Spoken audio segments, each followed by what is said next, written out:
Kairon jira. Ara sheekan bira jira ganama hedduu nama jajjabaan bira jira. Nama agarraa bakka jirtu simbeene jira. Akkamitti. Hawaasa galchoonni. Wanti kookii itti godhamu. Shayi. Bari koodii bira. Koodii bira namoonni sawwarraa asirraa qabu. Sababni sawwarraa. Taswiira qabu. Taswiira qabu. Baay'ee. Noodha. Harkaan gaaboo nama dhibbas woon fidu anaga kanarratti. Hawulaan irratti gachuuf akkanatti olii seen nama agarraa qaanyii dharee anaaf qaanyii dharee. Wallahi qaanyii dha maqaa keenyaa miti kun. Nama dhibba sadii nama dhibba sadii. Maali boo yaa taaftaa godhashee godhaa. Oh my god. Bobuudhaati kun irratti kanatti olii seen. Aboo harkaan nan sattaraaka. Wayaa fi anaa barnanni as taa'u jiru. Haaruu kun eenyu seera dura. Dura sheekaya. Mookan. Iya misalnya, ya Rabbi ya fitu jira gak perlu. Ustaz Mama bayani san, nanggal jeme ko. Ya kasih. Ya lah kadu ko naman ibasa di ko faramo. May ko blinking. Ako ta ko sudah ko. Oh jalahin ka bismillahirrahmanirrahim. Kami ano ba? Sino ba? Ne. Hot. Ala walillah. Enyo ni koy enyo ni. Hot to jala kay welcome. Hot. Abo hot to anan sibira jira. Ya welak. Ya kawali tinggon. Ada Mr. Istirahaji. Kawan jama gazete sa OMN ni Buddha intelligent saya harga ini jira. Keno Allah Rabbiki agar gari kasih murid targama war ini jauh Sheekha akkamitti ulamaa dhageessina tajaajila. Akkamitti manna. Jaalalli namni kan inni qabu akkamiin asumarratti ilaalaa deemna. Hawaasa keenya maal fakkaatu? Maybe ani dirree TikTokii kana baay'ee beeku. Har'a akka warri keessan yookaan ammoo warri TikTok kana fayyadaman akkana baran abdiin qaba. Yeroo bakka biraatti ima wal beena jedhee yaada. Jalqaba isin galatooma warri asirratti naaf feertanii. Nama gurguddaan nu bira jira. Allah Rabbi. Nama gurguddaan nu bira jira. Ustaazota gurguddoo qabna. Namoota sabboonummaa qaban, namoota amantii akka malee jabeessan, gara keeriitti namoota nama gorsan kanneen akka Ustaaz Naasir Hamzaa fa'aatu. Iya, maala jala tosa. Nama gurguddaan nu bira jira. Duuba ministeera maalaatti namoota gurguddaan nu bira jira. Namoonni biroollee jiru. Namoota kana wajjin haasaa taasisna waan ergaalee garaagaraa isin dabarsu. Hamzaan fa'aa jiran warri dirree kana ammoo bal'inaan keessa deemanii beekanii lafallee nu barsiiftan lafa bahaa fi lafa kana beeysaa karraa ittiin gallee nu barsiistanii waan akka kanaa jira Hamza. Ani gaafachuu malee kanaan dura nama gaafateen beeku beeyta. Yoo har'a na gaafattan rabbiin deebii na haa gargaaru. Ani kanatti aansee ati Ustaaz Naasir Hamzaa yeroo jalqabaatiif as argatte moo marsaa lammataati moo gaafii kana si gaafachuu barbaade? Baay'ee ani Ustaaz Naasir Hamzaa yeroo jalqabaatiif har'a kan isaan dubbise gara tooraatiin waluma beekna. Yeroo baay'ee biiziidha. Jechuun sababa hojiitii hojiin nabbaayatuuf isaanii qunnamuu hin dandeenye kanaan dura yeroo dhufanii deemanii. Maa hojiin kee guddaa silaa nuti asitti yeroo baay'ee sin argannu ta'e. Waan akka kanaati. Waa xiqqoo batti ma jedha beektaa yaalaatumaan jira hojii kana harkaa bahuudhaafi. So dhugatti hin arganne yeroo darbillee yeroo isaan dhufanii deeman argachuu hin dandeenye. Dhiyeenyuma kana erguma amma isaan dhufanii as Kaayiroo turan kanaayyuu argachuu hin dandeenye. Jechuun bakka yeroo hin geenye beektaa isaan argachuudhaafi. Har'a immoo muranneetuma murteessineetumaan yaa rabbi nu gargaari jennee isaan arguudhaaf. Welcome. Waan akka kanaati. Welcome sin jenne. Ani immoo gizeen dura dhufee asii argu hedduun gammadee. Maaliifi akkamiin carraa argatee asitti arraan tan asitti argamee waan ijoolleen dhagahame. Baay'ee sirraa gammadeelleedha. Kanatti aansuudhaani Ustaaz Naasir Hamzaa arguudhaaf maaltu sitti dhagahame? Dhugatti Ustaaz Naasir Hamzaa namoota akka malee dinqisiifadhu keessaa Ustaaz Naasir Hamzaa nama tokko sababoota mataa isaa qaban. Yeroo namoonni baay'een gama amantii kanatti yeroo dheeraa hin mul'atan ture beektaa gama amantii kanaan as bahanii waa'ee sabboonummaa Oromoo kana wanni godhan ture leellifamu ture garuu nin jaalatan saba isaanii nin jaalatan nin beeka garuu ustaaz Naasir Hamzaa namoota cabsanii duratti ba'an keessaa isaan namoota jalqaba waa'ee sabboonummaa Oromoo kanaan cabsanii dura ba'an keessaa isaan tokko nan yaadadha yeroo baay'ee uffata aadaati kan isaan godhatanii gama miidiyaa dhufan OMN isaa ta'uu miidiyaalee biroo BBS miidiyaalee Oromoon qabdu kan keessaa iyyuu gara biyya alaa kana jiran keessatti yeroo mul'atanii bakka waan Oromummaa calanqisiisu gochaan argisiisaniiti kan isaan dhufanii kanaaf ustaaz Naasir Hamzaa kanaanii isaan dinqisiifadha namoota bakka fakkeenya namoota hedduuf ta'an ustaazota hedduu warra amantii keessa jiranii amantii musliimaa qofa osoo hin taane amantii biroollee amantii ortodoksii amantoota garaagaraa fudhachuu dandeenya namoota fakkeenya ta'anii nama hedduu duratti baasan keessaa ustaaz Naasir Hamzaa isaan ta'u kanaafin isaan dinqisiifadha kanatti illee isaan beeka amantii qofaan osoo hin taane sabboonummaa fi oromummaa dhuga cimtuu qabdu qabaachuu isaaniitiin isaan beeka. Galatooma ulfaadha. Ani immoo kanatti aansuudhaani sa'aallee gubuun barbaanne wanni takkatanii iyyuu anillee nama sodaa feetee barga jirtu. Allah rabbii yaa baraan dhaqqa biqaaboo. Garuu ni beeytanii. Sodaa keenya taate. Bara waan ati barbaadde sii qalla. Garuu sagalee teetana dhugaa rabbii dubbachuuf ani qooda sii akka nama tokkotti wallaahi OMN as na biraa dabarsita qaamaa wal biratti argamna. Taa'ee ilaala waan ati fidduu niin bixa waan si ajaa'ibu bakka sagalee keetii fi kana ajaa'ibaa rabbi sii kannee OMN irratti riikardiin ati qabdullee guddaadha. Tibbana namoota wanni ati fidduu milluu tibbanaati milluu tibbanaa irratti baay'ee tibbana guddaa goota baay'ee si dinqisiifannaan illee nagaruu baay'eetti hawaasni guddaan as jalatti hagaan argu na caala si beekalmoo siraan jaanii hundi isaanii si beekanii. Osoo himu waaqee ture eenyutti himu bar miidiyaan ifi guddisa hima. Maal namni miidiyaa guddaa itti naa karaarra jira kuni.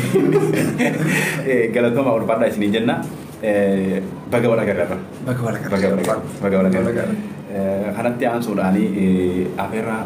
Ustaazni wanti obboleessa keenyaa gaazexeessaan sirriitti akka nama gartee miidiyaa fayyadamutti akka nama ija hawaasaa ta'ee miidiyaa uummanni Oromoo gurra uummata Oromoo ija uummata Oromoo ta'ee sagalee saniin kan inni yeroo hedduu uummata Oromootiif ergaa gaggaarii dabarsu keessattuu yeroo ergaa dabarsu sagaleen isaa miira nama hunda hawwatu loqota nama hundaaf akka ifa galatu itti uummataaf sagalee tahaate kan argamu hawaasni keenya keessattuu erga gartee social media TikTok kun dhufee xiqqoo wantoota akka malee fayyadamuu as gubbarratti si galee uummanni itti fayyadamu agartee miidiyaa kanarratti xiqqoo waan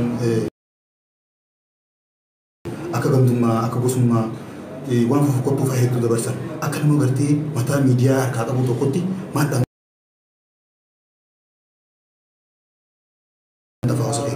ulfaadhaa galatooma dhugumatti miidiyaan akkuma faayidaa qabu miidhaas qaba keessaayyuu marsaaleen hawaasummaa kun sooshaal miidiyaa wanti jennuun kun jechuudha afaan oromootiin marsaaleen hawaasummaa kunniin tiiktookis haa ta'u feesbuukis haa ta'u yuutuubis haa ta'u kan biroos kan oromoon hin fayyadamne kan biroos yoo ta'e akkuma faayidaa qaban miidhaa qaban garuu ammoo miidiyaalee kana akka inni saba miidhu yookaan akka inni uummata miidhu kan godhu numa fayyadamtootuma tokko fakkeenyaaf tiiktookii kana erga dhufee namoonni baay'een tiiktookii kanarra wantoota nama bashannansiisu sagantaa bashannanaa wayii gadhiisadhaan dur tiiktookii kana maal jedhaanii dirree maraattotaa jedhan akkas jedhaanii ture yeroo dheeraaf illee akkaawuntii isaa sun banatiin ture boodarra garuu namni baay'een achi deemaa maaltu jira namoota gurguddaa achi keessatti argata beektaa namoota waan gaarii dabarsan wanti kuni yoo itti fayyadamte dhayitee yoo itti fayyadamte waan gaarii yoo ittiin dabarsite ittiin tajaajilamuu dandeessa even saba keetillee ittiin tajaajiluu dandeessa yaada jedhurraani dhiheenya kana garas dabalame akka walii galaatti maal jechuu barbaade sooshaal miidiyaa yoo nuti qajeellotti itti fayyadamne waan sabaa ta'u waan anaaf ta'u waan maatii kiyyaa ta'u waan maatii kiyyaatii ta'u anas biras darbee waan saba kiyyaa ta'u waan uummataa ta'u waan biyyaa ta'u yoo achirratti hojjedhe na fayyada garuu ammoo waan biyya diigu waan saba diigu keessaayyuu waan gandummaa dhimma gandummaa tokko jira vaayirasii gandummaa tokko dhimma sanii wal qabatee yoo wanta akkasii kan sooshaal miidiyaa kanarra facaafnu taate gowwaa waraqaa waan qabate gadi dhiisu ati waan tokko irraa sirratti kaayitaa namni seefsi godhata gaafa tokko deebi'ee taargaa fokkataa ta'e sirratti maxxansa osoo ati waan sanillee kalagattu taate namni sirratti maxxansa jechuudha har'a waan badaa marsaa hawaasummaa irratti yoo qaayite boru achirraa kaasuu dandeetta garuu namni biraa gadoo si qabate kaayyata namni ati fakkeenyaa fi ganda tokko arrabsiti haa jennu warri ganda saniiti fuudheet gadoo sitti kaata boru ati waan sanirraa barattee yookaan gorfamtee namni guddaan si gorsee irra jijjiiramte ta'a garuu ammoo gaafa tokko waan san sitti maxxansaa jechuudha namni akka gaariitti si ilaalu jechuudha namni hundi wal qixaa miti beektaa namni marsaa hawaasummaa kana fayyadamu yookaan ilmi namaa lafarra yaa'u kun hundi isaa akka tokkotti yaadu irrida hir'ina mataa isaa qaba cimina mataa isaa qaba kanaaf namni hundi wal qixatti yaadu ergaan ati asirratti dabarsitu anaaf gaarii ta'uu danda'a garuu Hamza siif badaa ta'uu danda'a yookaan ammoo nama biraatiif badaa ta'uu danda'a wanti namni asirratti haasa'u kanaaf sooshaal miidiyaa yoo waan gaarii qofaaf itti fayyadamne keessaayyuu biyyoonni Afrikaa biyyoota qaroominaan duratti tarkaanfannee miti ganaa nu hafa ganaa qaroomuudhaan hojjetaa jira uummanni Afrikaa keessaayyuu uummanni akka Itoophiyaa kun kan rakkoo intarneetaa qabu uummanni fakkeenyaaf warri biyya harki bal'aan baadiyyaa jiraata namni baadiyyaa jiraatu ammoo intarneetii akka barbaadetti intarneetii gahaa argachuu hin danda'u garuu wanta nuti asirratti dudubban wanta isaan hin fayyadne gaafa argu namni kallattii hin taane hubannoo hin taane keessa seenaa jechuudha erga hin taane gaafa dhabu hubannoo hin taane keessa seenaa kanaaf uummanni keenya maal godhuu qaba waan akkanaa irraa fagaachuu danda'uudha qaba wanti namni dubbatu wanti Hamzaan dubbatu ergaa waan gaarii waan namni irraa baratu ta'uu danda'uudha qaba social media nutti fayyadamoo osoo hin taane nuti social media tti haa fayyadamnu baay'ee namoonni baay'een yeroo asirraa galii argatan nan dhagaa waan gaariidha waan akkanaatti fayyadamu galii irraa argattee of jijjiiruun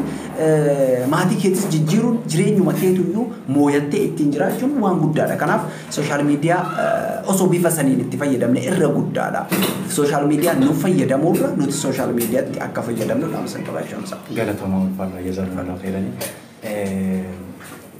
asitti argamu keessanii baay'ee galatoomaadha dhaamsa kana hawaasa keenya biraan nu ga'uu fi baay'ee galatooma ulfaadha isiniin jenna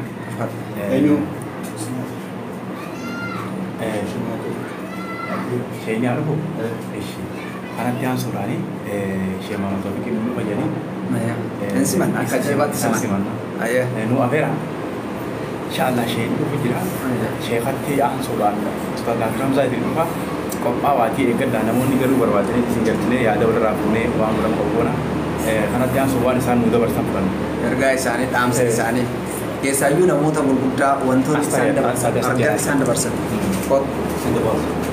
Kota besar. Welcome sini.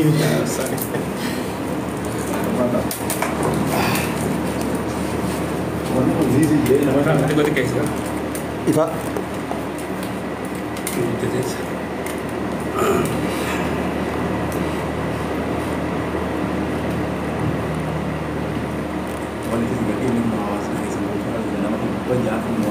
Kep.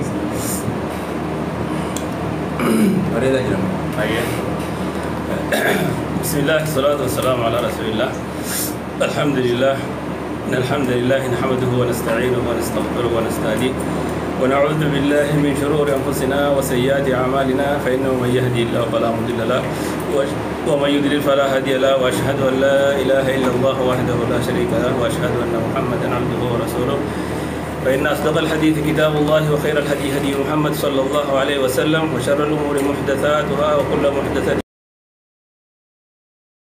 بدعة وكل بدعة ضلالة وكل ضلالة في النار أما بعد فالسلام عليكم ورحمة الله وبركاته hawaasa keenya hordoftoota keenya daawwattoota keenya warreen mana boleessa keenya ustaaza keenya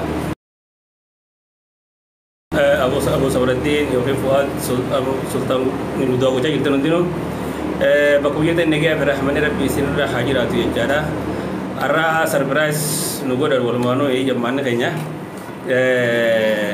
maal jedhin ga mufaajaadha jira rantana mufaajaa qabna rantana inshallah ta'ala mufaajaa khairaa rabbi haa godhu asiin kana biratti argitan gaazexeenya kee beekamaa Siraaji kuni qadnu hanu duraanu beeytanii akkas inshallah ta'ala rabbiin waliqawma keenya kana waliqawma khairaa nu haa godhu warra bakka gartee wal fayyidu warra waan gaarii walii dabarsu warra waan gaarii walii dhageeffatu warra tokkummaa fi jabeeffatu rabbiin haa godhu jechaadha warri wanti asirratti gartee deeqaa muraasan keessatti walii dhaabnu waa'ee itti fayyadama miidiyaadhaati itti fayyadama miidiyaa kana keessatti hawaasni keenya maaltu isarraa eegama miidiyaan karam nuun deemaa jira nuuf fayyadamaa jira moo miidiyaa kana nuti itti fayyadamaa jirra ميديان خيسه خزبنا ما أنت ناخنا عالم ميديا خيسيرة عالم ميديان الدنيا خنا بولش يجو عالم ميديان الدنيا خنا حقن خنا خيسيرة عالم خنا خيسة نموني برا نموني هندي فني ميديان حركة خيتر جليل جرا نموني هندي سمارت فوني خنا حركة خيتر جرا نموني ميديان حركة سا خيسة جليل جرا يرو خنا خيسة نموني ميديا خنا دو ميديا خنا نوفا يدما جرا مو اتفا يدما جرا ميديا خنا قرتي كجاني تي ميشا كرلما تجارني ميشا كرلما هني يوتي مرته سي مرا يوتي مرچو باتمو سي مراجا حواسن خين يقول الله اگرو ميديا هون يوتي برته سي برسيسا يو دين تبرچو فيت وان دنيا را وان دينك ديرا وان اخره خيتي يوتي برچو فيت ميديا منا خيسه تيسه بكفيته برسيسا فيت طلبته شيخ في طلبته استاذ في طلبته اتين برچو دنديس akkasuma mallee yoo ittiin diiguu fedhan miidiyaa kun biyya guutuu ittiin diiganii jechuudha. Ni beektan isinuu gartee akka miidiyaan aluma kana taa'ee biyya hunda garagalchuu ture. Miidiyaan meeshaa paawara addunyaa kana amma bulchaa jiru. Humna guddaa addunyaa kana sochoosaa jiru jechuudha. Kan namuu ni beeka. Yoo ammoo ati waan faayidaa akka ittiin daleete miidiyaan biyyaas ni ijaara. Namaas ni ijaara. Maatiis ni ijaara. Hawaasa tokkos barsiisee duratti ni oofa jechuudha. Akkasuma yoo faalla fayyadamne miidiyaan kun nu diiga tokkummaa keenya facaasa. gosa wal nubusa saba wal nubusa ganda wal nubusa dan dayon ti kharanta ni tafayda من يجو دو حواس خينيا خيسا حقالا لزبنا خنا خيستي ميديا كون الا من رحم انا ربي رحمته ودي ملي ميديا نو فيدا ما جرا اكل علي اگرت خيسا تيك توك سوشال ميديا تيك توك ساتو ونن خرفقاتو حواسني خينيا ميديا خنا تفيدا مو سونتانه وريت فايدة ما جلوس جرا أمو بايجينا نقولا تو نمني خينيا ميديا كونو فايدة ما جرا سبب خنا سبب ميديا دي ماتي ميكا ديغامي سبب خنا نمني غوسميك أولي بوي لغا ولا داول كودي حواسن ما تقول لمين تك خيسا ومن خينيا خرومو خوني حواسن لمين تكا إرغودا سا خامنتي تكوردو خسافو دام غودته خامنتي تكولين كابو ولي غاي غري سبب ميديا خنا دي نموني مراسي تكو ميديا كوبادا ganda wali busu namoni murasa ko media khana kubara gusa wali busu namoni murasa ko media khana kubara bije wali la qura to argama jechu hogga kana media kuni nuf fayda ma jira male nudi media nudi ga jira male fayda ma jiru jechu khana ko bale yanke yone se abu nabi alayhi salatu wassalam gafta ko manaman ol basani debsani namata ko khasir hanga ci bakifam akir hanga ci bakifam arge nabi alayhi salatu wassalam jibril fa gafanan namni ko mali ye gafanan namni ko bar nama garde khijiba to khijibe ni khijibu ko addunya gutu walgewe afaqa addunya kan gutu walgeisu zamana sanfani ajaiba zamana kan garte zamana social media kana ko ngiru amma anta khijiba to ko dubbate social media yaro sakandi murasa khaysat addunya kan gutu khijibu walge hejeju zamana amma anta kana khaysati wanisun haqqaqame jira yeju wanisun yeju to ko dubbate addunya kan gutu mana to ko hejira khijiba to ko dubbate يوكين سياسة فاتو بيولين ديبو فاتو غوسا ولين دفعاسو فاتو نمو ولي بوسو فاتو واني ادي اسر خيجبه كو اومتي سمبودا والجارتي دو وان غديس تخنا الدنيا خنا غوتو سوسوس دي خيجبه كو نيجو نمو تكسير النبي عليه الصلاه والسلام اكتني كتاب مغياسن مهمه جيره جي دبا بل ينكيا ربي قران ساخيتي ان الذين يحبون ان تشيع الفاحشه ورّي أمة حواسا خيسة بدين فجأو ورّي حواسا خن دديجمو ورّي حواسا خيسة حواسي سفو خيسة أبوه خن جالتن قالوا ما بيجي خيسة بوتو لمن خيجي ورّ ببوه أمنتي خيسة أبوه رجالتن يحبون أن تشيء الفاحشة في الذين آمنوا لهم عذاب أليم كتاب حماد تساني جرا أدب حماد تساني قد هي ربي القرآن خيسة دبت ورّ وان الثاني سبك ورّ خاو خيجي ورّ خاو ميديا رفيدمونا غوسول بوس ميديا فيدمونا سبات داول بوس غندا والقود وان كنا خنا أوفو ورا بدي فجأسو جالتو ورا كنا خنا لهم عذاب أليم جد كتاب جبارة بنت بدي so dachi se jawara bintu badi khana bi media khana buriyan kiya khaisa ho chamaran kai khaisa ho darga gonni kai khaisa ho chamar kairo fi karan tanya warre media khana ku bajita media na kaisini tin fayyadam media tin fayyadama media wan biye jaru tin fayyadama media wan biye jaru tubu tin fayyadama media wan hawasa gargar sa hawasa tin fayyadama wan dini fi dinak deran nu fayyadu wan dini fi dinak deran tin baran wan barnot harati ha fayyadam nu media kun nu fayyadame akan din media nu fayyadame akan gosuma wartun bubun media nu fayyadame akan ganda wal nu bubun akan ganda na danu fajamne وان ميديا خان أكجارتي ميديا زمان خان خايستي وان دوبل من ما وان من راسان فتو زمان الدنيا خان ما خايستي أما فا واحد دو غراجر لمن خني دوبرتين خني سفو خيساباته درجة خني سفو خيسابه amantiin moo amantii dhiisuu waan safuu hawaasni keenya irra guddatan keessa illee uummanni keenya bahee kutee haddii waan afaaniin dhiirtileen dubbachuu saafatu haddii waan dhiirtileen afaaniin dubbachuu qaanfatu dubartiin as baatee miidiyaa kanarraa duba iyyitu keessa jirra jechuudha. Wallahi waan sila namni gartee waa beeku namni dhugaan imaanitti qishumallee keessa jiru miskaala zarraan keessa jiru waan imilmaan nama boochisu. San keessa zamana san keessa jira duba obboleeyyan keenya. Namuu asumarra waliin jirra asumarra argaa jirtan haddii dubartiin silaa